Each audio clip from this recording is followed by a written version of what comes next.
నమస్కారం ఘంటారావానికి స్వాగతం. ముందుగా ప్రధానాంశాలు. రైతులకు కార్పొరేట్ తరహా లాభాలు రావాలన్న సీఎం, అన్నదాతలకు ప్రపంచం అండగా నిలవాలని వ్యాఖ్య.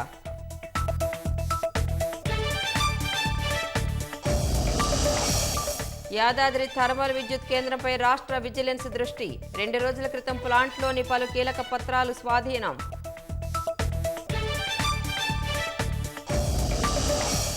ఎమ్మెల్సీల సేవలు సద్వినియోగం చేసుకునేందుకు భారాస సిద్ధం. పాలక పక్షాన్ని ఇరకాటంలో పెట్టేలా కార్యాచరణకు నిర్ణయం.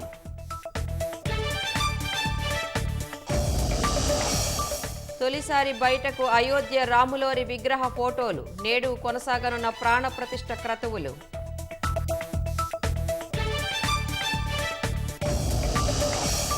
మణిపూర్లో మరోసారి రెచ్చిపోతున్న సాయుధ మూకలు. 3 రోజుల నుంచి జరిగిన దాడుల్లో 7గురు హత్య.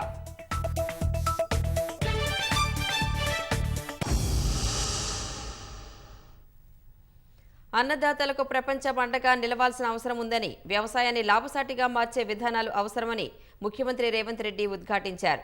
దావోస్ ప్రపంచ ఆర్థిక వేదిక సదస్సులో ఆహార వ్యవస్థలు, స్థానిక కార్యాచరణ అనే అంశంపై ప్రసంగించిన సీఎం, రైతులకు కార్పొరేట్ తరహా లాభాలు రావాలన్నారు. మరోవైపు రాష్ట్రంలో పెట్టుబడులకు మరిన్ని సంస్థలు ఆసక్తి చూపాయి. ఐటీఐలో సాంకేతిక నైపుణ్య కేంద్రాల ఏర్పాటుకు టాటా గ్రూప్ ఒప్పందం చేసుకోగా, యూకే సంస్థ SIGH వైద్య పరికరాల తయారీ కేంద్రం నెలకొల్పేందుకు అంగీకరించింది. పెట్టుబడులే లక్ష్యంగా సాగిన ముఖ్యమంత్రి రేవంత్ రెడ్డి బృందం దావోస్ పర్యటన ముగిసింది. చివరి రోజు దావోస్ కేంద్రంగా రాష్ట్రంలో పెట్టుబడులపై మరిన్ని ఒప్పందాలు జరిగాయి. వివిధ కంపెనీల యాజమాన్యాలతో సీఎం రేవంత్ రెడ్డి చర్చలు జరిపారు. యూకేకి చెందిన సర్జికల్ ఇన్స్ట్రుమెంట్స్ గ్రూప్ హోల్డింగ్స్ 231 కోట్ల రూపాయలతో హైదరాబాద్ లో వైద్య పరికరాల తయారీ పరిశ్రమను నెలకొల్పనుంది. ఈ మేరకు ముఖ్యమంత్రి రేవంత్ రెడ్డితో పాటు SIGH MD Gauri Sridhara, director Amar చర్చల అనంతరం ఒప్పందం జరిగింది. మొదటి దశలో సర్జికల్, ఆర్థోపెడిక్, ఆప్థమాలిక్ పరికరాల తయారీ కేంద్రం ఏర్పాటు చేయనుంది. రెండో దశలో రోబోటిక్ వైద్య పరికరాలను ఉత్పత్తి చేయనుంది. రానున్న 2-3 ఏళ్లలో పరిశ్రమ పూర్తిస్థాయిలో ఏర్పాటు కానుంది. ఊబర్ సంస్థ హైదరాబాద్ కేంద్రంగా 2 కొత్త ప్రాజెక్టులను చేపట్టేందుకు ముందుకొచ్చింది. అమెరికా తర్వాత అతిపెద్ద టెక్ సెంటర్ను హైదరాబాద్లో నిర్వహిస్తున్న Uber, artificial intelligence, machine learning ద్వారా తమ మొబిలిటీ కార్యకలాపాలను మరింత విస్తరించనున్నట్లు వెల్లడించింది. ఊబర్ గ్రీన్ పేరుతో ఎలక్ట్రికల్ వాహనాలు, ఎక్కువ కెపాసిటీ ఉన్న వాహనాలతో ఊబర్ షటిల్ సేవలను. అన్నదాతలకు ప్రపంచం అండగా నిలవాల్సిన అవసరం ఉందని, వ్యవసాయాన్ని లాభసాటిగా మార్చే విధానాలు అవసరమని ముఖ్యమంత్రి రేవంత్ రెడ్డి ఉద్ఘాటించారు. దావోస్ ప్రపంచ ఆర్థిక వేదిక సదస్సులో ఆహార వ్యవస్థలు, స్థానిక కార్యాచరణ అనే అంశంపై ప్రసంగించిన సీఎం, రైతులకు కార్పొరేట్ తరహా లాభాలు రావాలన్నారు. మరోవైపు రాష్ట్రంలో పెట్టుబడులకు మరిన్ని సంస్థలు ఆసక్తి చూపాయి. ఐటీఐలో సాంకేతిక నైపుణ్య కేంద్రాల ఏర్పాటుకు టాటా గ్రూప్ ఒప్పందం చేసుకోగా, యూకే సంస్థ SIGH వైద్య పరికరాల తయారీ కేంద్రం నెలకొల్పేందుకు అంగీకరించింది. పెట్టుబడులే లక్ష్యంగా సాగిన ముఖ్యమంత్రి రేవంత్ రెడ్డి బృందం దావోస్ పర్యటన ముగిసింది. చివరి రోజు దావోస్ కేంద్రంగా రాష్ట్రంలో పెట్టుబడులపై మరిన్ని ఒప్పందాలు జరిగాయి. వివిధ కంపెనీల యాజమాన్యాలతో సీఎం రేవంత్ రెడ్డి చర్చలు జరిపారు. యూకేకి చెందిన సర్జికల్ ఇన్స్ట్రుమెంట్స్ గ్రూప్ హోల్డింగ్స్ 231 కోట్ల రూపాయలతో హైదరాబాద్లో వైద్య పరికరాల తయారీ పరిశ్రమను నెలకొల్పనుంది. ఈ మేరకు ముఖ్యమంత్రి రేవంత్ రెడ్డితో పాటు SIGH MD Gauri Sridhara, director Amar చర్చల అనంతరం ఒప్పందం జరిగింది. మొదటి దశలో సర్జికల్, ఆర్థోపెడిక్, ఆప్థమాలిక్ పరికరాల తయారీ కేంద్రం ఏర్పాటు చేయనుంది. రెండో దశలో రోబోటిక్ వైద్య పరికరాలను ఉత్పత్తి చేయనుంది. రానున్న 2-3 ఏళ్లలో పరిశ్రమ పూర్తిస్థాయిలో ఏర్పాటు కానుంది. ఊబర్ సంస్థ హైదరాబాద్ కేంద్రంగా 2 కొత్త ప్రాజెక్టులను చేపట్టేందుకు ముందుకొచ్చింది. అమెరికా తర్వాత అతిపెద్ద టెక్ సెంటర్ను హైదరాబాద్లో నిర్వహిస్తున్న Uber, artificial intelligence, machine learning ద్వారా తమ మొబిలిటీ కార్యకలాపాలను మరింత విస్తరించనున్నట్లు వెల్లడించింది. ఊబర్ గ్రీన్ పేరుతో ఎలక్ట్రికల్ వాహనాలు, ఎక్కువ కెపాసిటీ ఉన్న వాహనాలతో ఊబర్ షటిల్ సేవలను ప్రవేశపెట్టేందుకు సంసిద్ధత వ్యక్తం చేసింది. కొత్త ప్రాజెక్టులో సుమారు 1000 మందికి ఉద్యోగాలు లభించే అవకాశం ఉంది. రాష్ట్రంలో వ్యాపార కార్యకలాపాలు విస్తరించేందుకు టాటా సన్స్ గ్రూప్ సంసిద్ధత వ్యక్తం చేసింది. రాష్ట్రంలోని 50 ఐటీఐలను 1500 కోట్లతో స్కిల్ సెంటర్లుగా అభివృద్ధి చేయడంతో పాటు వివిధ రంగాల్లో విస్తరణకు ప్రణాళిక చేయనున్నట్లు సీఎం రేవంత్ రెడ్డికి Tata Sons group chairman Chandrasekaran తెలిపారు. TCS, Tata advanced system, TTL, air India కార్యకలాపాలు విస్తరణపై చర్చించారు. హైదరాబాద్ లో ఐటీ సేవలను విస్తరించేందుకు క్యూ సెంట్రియో సంస్థ ముందుకొచ్చింది. హైదరాబాద్ లో సప్లై స్కిల్స్ అకాడమీ ఏర్పాటు చేసేందుకు O9 సంస్థ అంగీకరించింది. ఐటీ పరిశ్రమల శాఖ మంత్రి శ్రీధర్ బాబుతో క్యూ సెంట్రియో కంపెనీ ప్రతినిధి ఎలమర్తి, O9 CEO చక్రి గొట్టిముక్కల సమావేశమయ్యారు. హైదరాబాద్ లో అధునాతన డిజిటల్ డిజైన్ కేంద్రం ఏర్పాటు చేసేందుకు ప్రభుత్వంతో సిస్ట్రా గ్రూప్ ఒప్పందం చేసుకుంది. సమాజానికి ఎంతో సాయం చేస్తున్న రైతులకు ప్రపంచమంతా అండగా నిలవాల్సిన అవసరం ఉందని ముఖ్యమంత్రి రేవంత్ రెడ్డి అన్నారు. అన్నదాతలకు కార్పొరేట్ తరహా లాభాలు వస్తే ఆత్మహత్యలు ఉండబోవన్నారు. దావోస్ లో ప్రపంచ ఆర్థిక వేదిక సదస్సుల్లో భాగంగా food system and local action అనే అంశంపై రేవంత్ రెడ్డి మాట్లాడారు. భారత్ లో వ్యవసాయం తీవ్ర సమస్యల్లో ఉందన్న ఆయన రైతు ఆత్మహత్యలు అతిపెద్ద సమస్యగా మారిందని తెలిపారు. రైతులకు కనీస మద్దతు ధర కంటే ఎక్కువ లాభాలు రావాలన్నది తన స్వప్నమని పేర్కొన్నారు. In India, we have a big problem in agriculture, farmers' suicides. They cannot sell produce, they do not get bank loans, they don't have modern technology.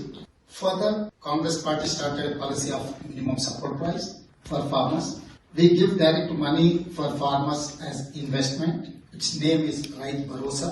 I have a dream to make farmers earn profit more than MSP, just like return on investment in corporate sector. If we can do it, it will stop 99% of farmers' suicides. Farmers always help the world. The world must now help the farmers. Davos లో ముఖ్యమంత్రి రేవంత్ రెడ్డి బృందం 3 రోజుల పర్యటన ముగిసింది. 3 రోజుల్లో సుమారు 38,000 కోట్ల రూపాయలకు పైగా పెట్టుబడులకు సంబంధించి వివిధ సంస్థలతో ఒప్పందాలు జరిగాయి. దావోస్ పర్యటన అనంతరం సీఎం రేవంత్ రెడ్డి లండన్ వెళ్లారు. 3 రోజులు లండన్ పర్యటనలో పారిశ్రామికవేత్తలతో చర్చలతో పాటు థేమ్స్ నది అభివృద్ధి, పర్యాటకంపై అధ్యయనం చేయనున్నారు.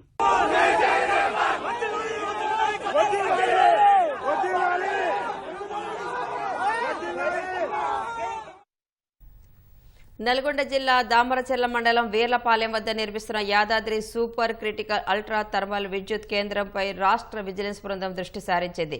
ప్లాంట్ నిర్మాణం, నిర్వాసితులకు పరిహారం చెల్లింపులు, టెండర్ల కేటాయింపులో భారీగా అవకతవకలు జరిగాయని ఇటీవల శాసనసభలో సీఎం రేవంత్ రెడ్డి ఆరోపించిన నేపథ్యంలో ప్లాంట్లోని పలు కీలక పత్రాలను రాష్ట్ర విజిలెన్స్ శాఖకు సంబంధించిన 2 ఉన్నతాధికారులు 2 రోజుల క్రితం స్వాధీనం చేసుకున్నట్లు తెలుస్తోంది. ప్లాంట్ నిర్మాణ సమయం నుంచి జరిగిన భూసేకరణ, నిధుల కేటాయింపు, వ్యయాలకు సంబంధించిన దస్త్రాలు స్వాధీనం చేసుకున్న వాటిలో ఉన్నట్లు తెలిసింది. త్వరలోనే పూర్తిస్థాయి విజిలెన్స్ బృందం క్షేత్రస్థాయిలో పర్యటిస్తోంది. పనుల పర్యవేక్షణతో పాటు ప్లాంట్ నిర్మాణంలో ఇప్పటివరకు కీలకంగా వ్యవహరించిన అధికారులను ప్రశ్నిస్తోందని ఓ ఉన్నతాధికారి తెలిపారు.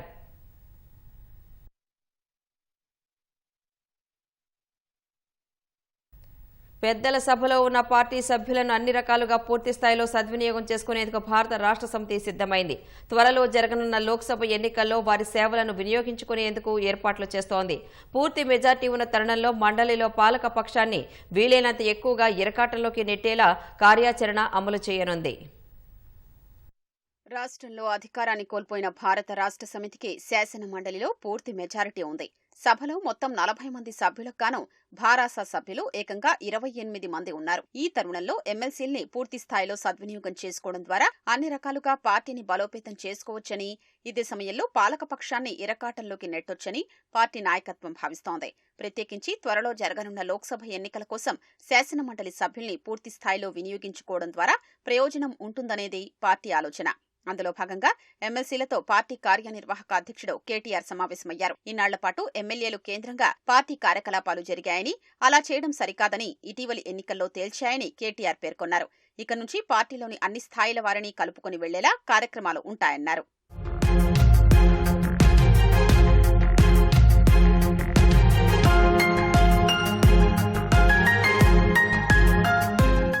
గ్రామస్థాయి మొదలు పోలిట్ బ్యూరో వరకు కొత్తగా నియమించారని అధినేత నిర్ణయించినట్లు కేటీఆర్ చెప్పారు. సమర్థులైన నాయకులు, కార్యకర్తలకు కమిటీల్లో చోటు దక్కుతుందని తెలిపారు. లోక్సభ ఎన్నికల్లో ఎమ్మెల్సీలు క్రియాశీలకంగా వ్యవహరించాలని కేటీఆర్ కోరారు. ప్రత్యేకించి పార్టీ శాసనసభ్యులు లేని నియోజకవర్గాలపై దృష్టి సారించారని సూచించారు. నేతలు, కార్యకర్తల్ని సమన్వయం చేసుకోవాలని అన్నారు. ఎమ్మెల్సీలుగా ప్రోటోకాల్ ఉంటుందని, తద్వారా ఆయా నియోజకవర్గాలపై దృష్టి సారించడం సులభమవుతుందని చెప్పారు. మండలిలో పూర్తి బలమున్నందున బడ్జెట్ సమావేశాల సందర్భంగా వీలైనంత ఎక్కువ సమయాన్ని ఉపయోగించుకుని పార్టీ విధానాల్ని బలంగా వివరించారని కేటీఆర్ ఎమ్మెల్సీల్ని కోరారు. పాలకపక్షం ఎత్తుగళ్లను సమర్థంగా తిప్పికొట్టారని సూచించారు. సమావేశాలు సహా అన్ని సందర్భాల్లో ఎమ్మెల్సీలు క్రియాశీలకంగా వ్యవహరించాలని, పార్టీ తరపున అన్ని రకాలుగా సహకారం ఉంటుందని కేటీఆర్ వారికి వివరించారు.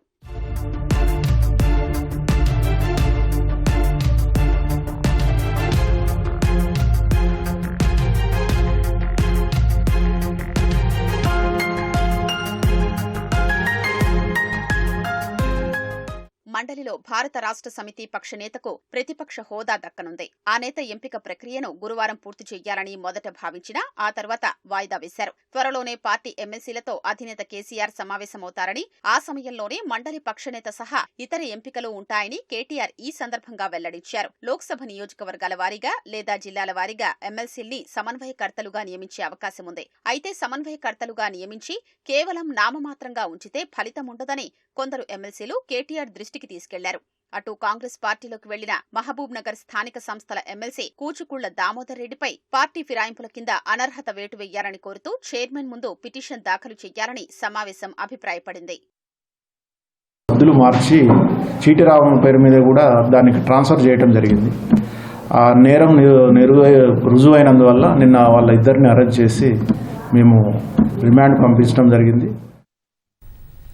హెరాయిన్, మార్ఫిన్ కంటే అనేక రెట్లు ఎక్కువ మత్తు కలిగించే ఫెంటనిల్ ఇంజెక్షన్లను అక్రమంగా విక్రయిస్తున్న వైద్యుడి మోసాన్ని TS NAB Rajender Nagar OT పోలీసులు ఛేదించారు.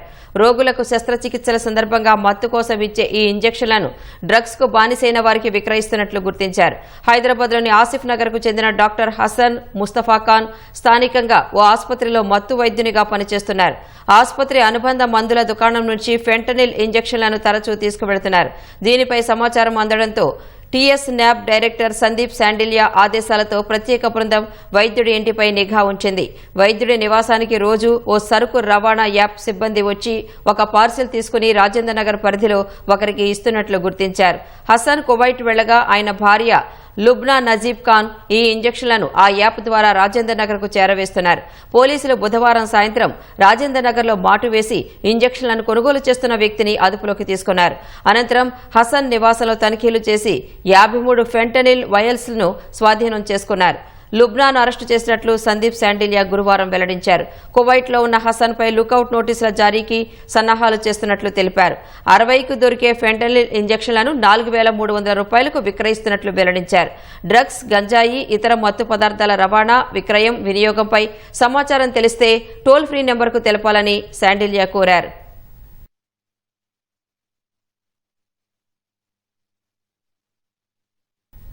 సికింద్రాబాద్ రైల్వే స్టేషన్లో తనిఖీలలో భాగంగా ఓ మహిళ వద్ద భారీ గంజాయి లభ్యమైంది. దాదాపు 46 కిలోల నిషేధిత గంజాయిని జీఆర్పీ, ఆర్పీఎఫ్ పోలీసులు స్వాధీనం చేసుకున్నారు. ఒడిశాకు చెందిన మహిళ ఫలక్నుమా ఎక్స్ప్రెస్ లో ముంబైకి తరలిస్తుండగా పట్టుకున్నట్లు పోలీసులు వెల్లడించారు. గంజాయి, నిషేధిత మత్తు పదార్థాలను రైళ్లలో తరలిస్తే కఠిన చర్యలు తప్పవని జీఆర్పీ పోలీసులు హెచ్చరించారు.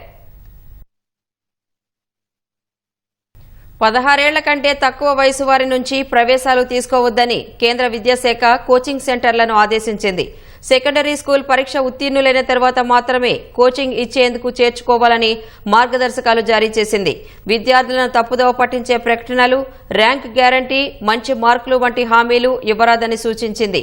విద్యార్థుల ఆత్మహత్యలు పెరగడం, కోచింగ్ సెంటర్లలో సదుపాయాల లేమి, వారు అనుసరిస్తున్న శిక్షణా విధానాలకు సంబంధించి ఫిర్యాదులు పెరగడంతో కేంద్ర ప్రభుత్వం ఈ మేరకు మార్గదర్శకాలు జారీ చేసింది. శిక్షణకు సంబంధించి అభ్యర్థులను తప్పుదోవ పట్టించేలా పత్రికా ప్రకటనలు ఇవ్వరాదని కేంద్ర విద్యాశాఖ స్పష్టం చేసింది. అయోధ్యలో ప్రాణ ప్రతిష్ఠ కోసం నిర్వహిస్తున్న సంప్రదాయ ఆచార క్రతువులు 4వ రోజుకు చేరాయి. నేడు వేద మంత్రాల మధ్య పవిత్ర అగ్ని పూజను నిర్వహించనున్నారు. ఆ తరువాత నవగ్రహాలు అలాగే హవన స్థాపన క్రతువును జరపనున్నట్లు ఆలయ ట్రస్ట్ తెలిపింది. గురువారం గర్భగుడిలో బాలరాముడి విగ్రహాన్ని ప్రతిష్ఠించిన తొలి చిత్రం విడుదలైంది. కళ్లకు గంతలు కట్టిన చిన్నారి రామయ్య నలుపు రంగులో నిల్చుని దర్శనమిచ్చాడు. అటు సరయూ నది వద్ద హారతి సమర్పణ కార్యక్రమం కనుల విందుగా జరిగింది. సంప్రదాయ ఆచారాల్లో భాగంగా మందిర సమీపంలో దీపం వెలిగించేందుకు ఏర్పాటు చేసిన భారీ మట్టి ప్రమిద సిద్ధమైంది. 300 అడుగులు ఉన్న ఆ ప్రమిదలో నింపేందుకు క్యాన్ల కొద్దీ నూనెను తరలించిన దృశ్యాలు కనిపిస్తున్నాయి. ప్రారంభోత్సవం అనంతరం భక్తుల బస కోసం ఇప్పటికే తీర్థక్షేత్రాపురం లేదా టెంట్ సిటీని సిద్ధం చేసిన మందిర ట్రస్ట్ ఆశ్రయ స్థల్ను అందుబాటులోకి తెచ్చింది.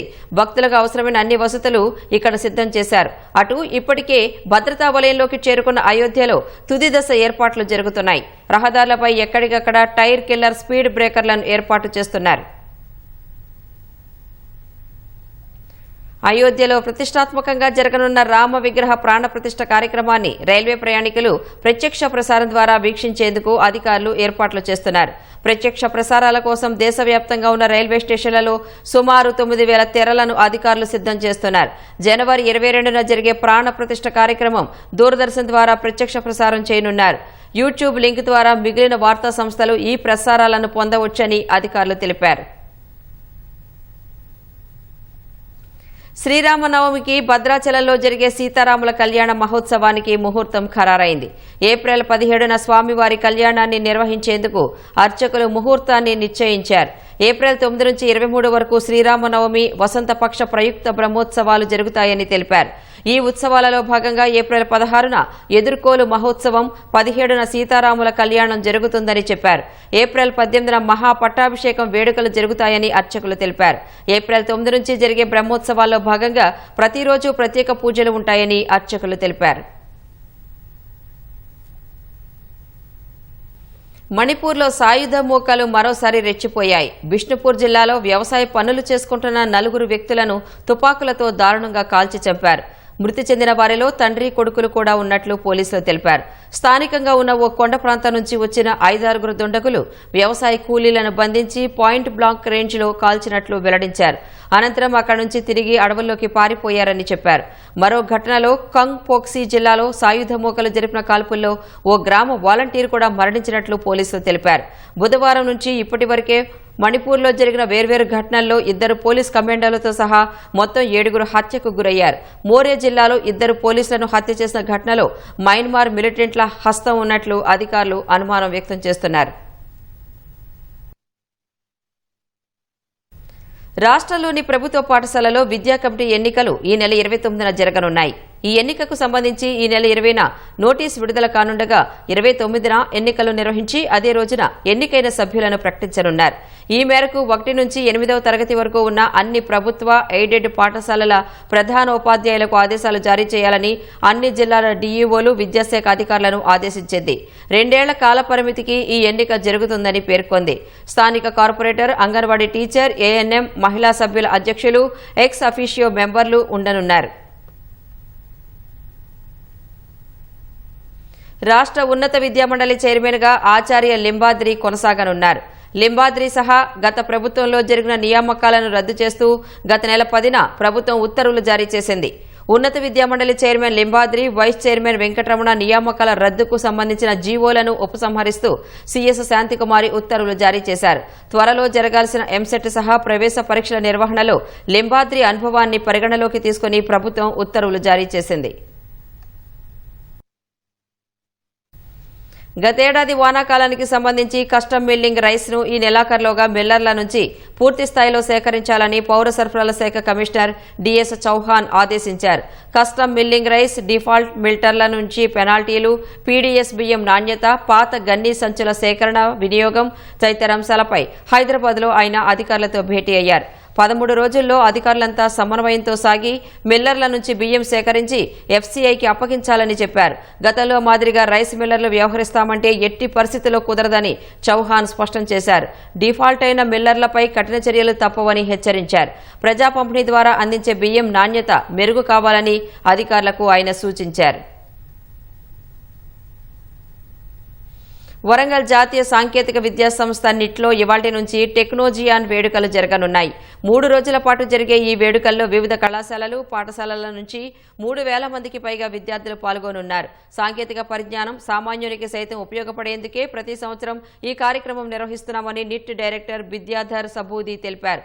ఈసారి 60కి పైగా ప్రదర్శనలలో విద్యార్థులు పాల్గొని తమ ప్రతిభను ప్రదర్శించనున్నారని వెల్లడించారు.